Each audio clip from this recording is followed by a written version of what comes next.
I disagree Pope is with a that. Pope is a 3-and-D guard.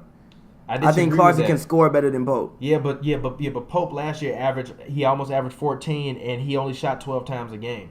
Yeah, but he's still a 3-and-D guard. Yeah, but that Pistons team was fucked, and Lonzo Ball is your point guard now. Like, you go from Reggie Jackson and who was the backup point guard for the Pistons? Ish Smith. You go from Reggie Jackson and Ish Smith to Lonzo Ball. I agree. You start him. I think you start Clarkson, but you give Pope starter minutes.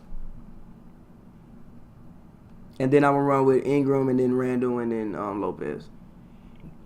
I'm sorry, but no, I don't agree with that because, like, you have to think about, like, you starting against the best teams in the West. You going to run Jordan Clarkson out there as your starting shooting guard? Yeah. No, I just don't feel like no.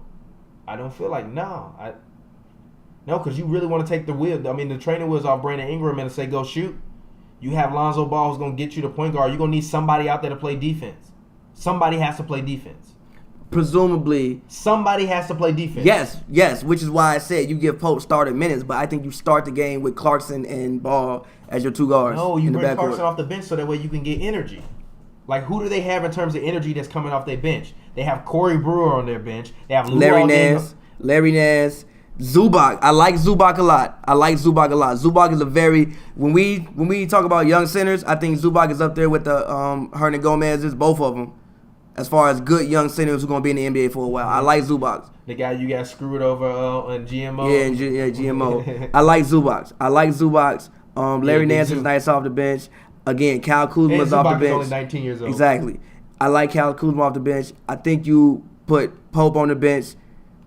Personally, I'm putting Pope on the bench, but I'm giving him starting minutes. Personally, I like the backcourt of Lonzo and Clarkson. Okay, so then you go in Ingram, Randall, and then Lopez. Yeah. Yeah. I like that backcourt because I think I'm more committed to Clarkson long term than I am to Pope. I think they signed him on a 1-year deal. I don't think they're committed to Pope long term. I think they're committed to Clarkson long term. No. They're committed to Pope. They're committed to Pope until they figure out what PG does. Because if Pope comes in and averages 18 points a game, then like if Pope comes in and averages 18 points a game and PG is gone, do you really get rid of him?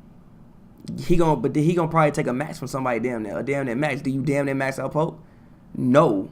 Why? He's in his fourth year. No. He's in his fourth year. Yeah, but I'd rather keep contract space open for somebody else. I have Lonzo here. I'm pretty sure I'm going to attract. It's also dependent upon LeBron and all this other stuff. Exactly. All dominoes. Okay, that makes sense. So I'm more committed to Clarkson long term. So because I'm more committed to Clarkson long term, I start Clarkson. That makes sense. It's just you have literally no defenders out there.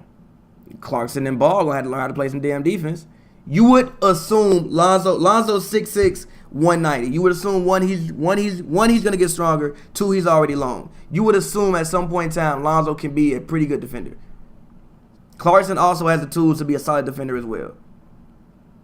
Yeah, I mean, defense is gonna be the one question for LA. They're gonna get scored on a lot.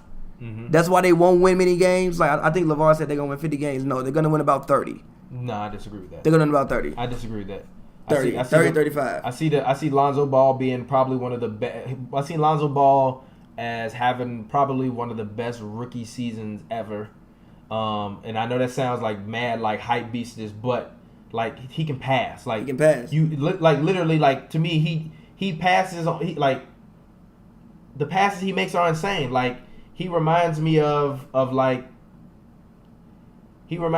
taller, more athletic version of what's the point guard that used to play in fucking Minnesota? Rudy Fernandez. Rubio. I mean Rubio, not Fernandez. Rubio. Yes, actually, because I was watching Rubio play for Spain, right? Yeah, he reminds me of a taller, more athletic version of Rubio, and he can shoot a three. Coming into the league, he can shoot a three. He's not gonna shoot less than 35% from the three next year, which is an asset for you, especially as good as he can pass. Because now you can't just like leave him like you can leave Rubio, because he'll make a wide open three, and he can drive to the lane. He's 6'6". Like he's gonna get stronger. He's only gonna continue to get stronger, and the best part about it is that They're not gonna try to make him super bulky because you see a guy like Steph Curry who's who's got a slender frame who's still good. So you're gonna try to like put Lonzo more in terms of speed, agility, and trying to like lean himself and get some muscle. I don't think they try to push Lonzo to get to like be like a 200 like 205 level weight. Like leave him like the I think 195 Lonzo leaves range. about the 205 weight because one, he doesn't shoot as good as Steph, so he's gonna encounter more punishment. So I think he needs to look as far as body build more like bigger though. But I think as far as body build, he needs to look more like a John Wall. Actually, or like you know Russ. what? You're right because Russ weighs 200. Yeah, he would need to look more like a Russ. Yeah, John especially Wall because he's 6'6". Okay, you're right. That was kind of. But I think personally, I think the issue for the Lakers next year is going to be defense. Like I don't know how they're going to defend anybody. Pope. Still though, I don't know if Ingram's a good defender yet. Ingram's still kind of little. He's not a good defender yet. Randall's cool, and Brook Lopez isn't really that good of a defender as well to me. He doesn't rebound at all. He can block shots, but he doesn't rebound at all. And we don't know about Lonzo's defense yet. Yeah, but I'm not committed to Pope long term, so I'm not starting him regardless. Pope is my sixth man. Clarkson going to have to come up there and play some defense. So I don't know about their defense next year, which is why I'm only picking them to win 30, maximum 35 games.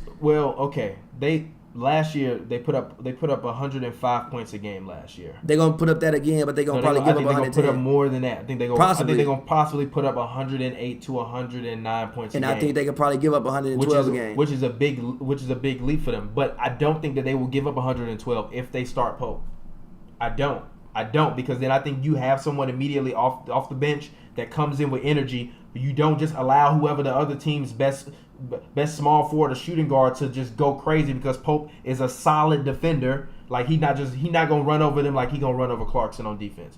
Like no, I agree. So exactly. And then you have Lonzo Ball out there making plays, making threes, hopefully, and that literally all you need him to do is pass the ball, shoot an occasional three, drive to the rim if you need to. And I still think Julius Randle is like that can give him 15 to 17 points a game, and he's gonna have the ball in his hands. Like Magic Johnson is telling you that I think you're gonna be the next me.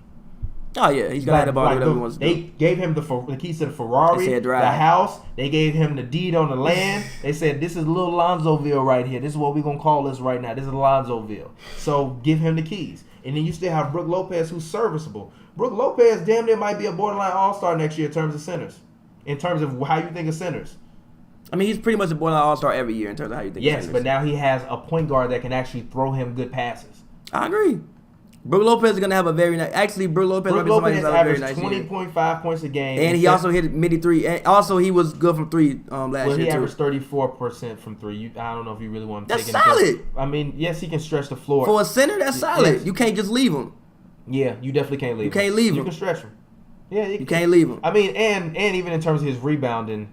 I mean, he's always been a terrible rebounder, but in 2015 he averaged 7.8 a game, and the most he ever averaged was in his rookie year was in 8.6. Like the reason why is just because he's still Brook Lopez is only 28. Yeah, that's why I was We're saying Steph Curry coming into his prime right now. Steph Curry will be 29 next year. Steph's been in his prime for like 4 years. I understand that, but Brook Lopez, he's in his prime of his career. Brook Lopez career average is like 18 and 7. He's the best. He's probably a top 10 net of all time? Yeah. Probably. Brook Lopez is a very good player. Honestly, Brook Lopez is somebody that I wouldn't mind signing back for the future. Honestly. It depends on if he wants a max. Well, actually, it depends on if he wants a max. And in this year, okay, Brook Lopez. I think this year Brook Lopez is a borderline all-star. So I think Brook Lopez, I think the reason why this team works, and I think they wind up getting to like 44, maybe 45 games. I think they might wind up getting. No, it's not because I believe in Luke Walton. It's a lot of wins. I believe in Luke Walton. Last year, well, the year before last, I believed in Luke Walton a little bit more than I believe in Steve Kerr at times. I believe in Luke Walton. And now those young guys listen to him. And they know that Magic has his back. You got a point guard now. Like yes, you have Steph Curry, but you have a guy who comes into the league and is instantly a top 10 passing point guard in the NBA. You didn't have that before. You did not have that before. Passing is infectious. It's infectious. And then everybody going to want to pass. That means more shots for Brook Lopez, more open shots for Brook Lopez, because it was literally only him and nobody else, for the Nets. People play harder when they know that they're going to get the ball. And you're a Laker now. Like, you could literally make the Lakers mean something. Like, imagine if the Lakers made the playoffs next year. That team would be remembered throughout history.